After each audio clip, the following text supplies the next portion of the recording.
Cet espace verdoyant à quelques mètres du célèbre casino de Monte-Carlo est l'un des endroits les plus photographiés au monde. Depuis peu, cette immense orchidée rouge est devenue une nouvelle source d'attraction pour les touristes qui viennent découvrir la principauté.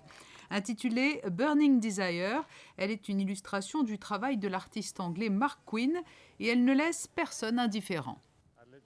Cette sculpture représente une orchidée et en fait, je l'ai tout simplement créée en me basant sur une petite orchidée que j'ai agrandie. Quand on opère une transformation, ce sont toutes les proportions autour qui changent aussi.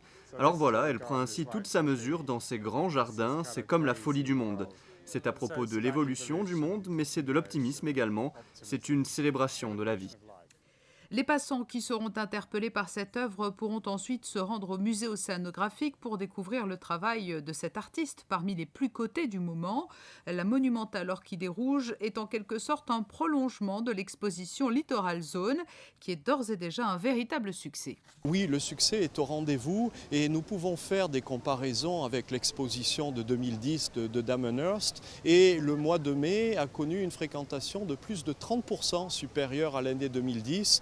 Bon, je ne vous compare pas par rapport à 2009 ou 2008 parce que là on est plus de 2 fois supérieur à la fréquentation.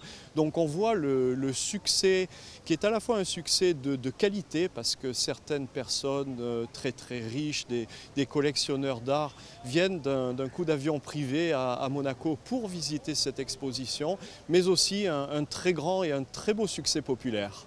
Damien Hirst, Mark Quinn aujourd'hui, de grands noms de l'art contemporain, le musée océanographique perpétue ainsi la volonté du prince Albert Ier qui avait souhaité établir un dialogue sans frontières entre l'art et la science.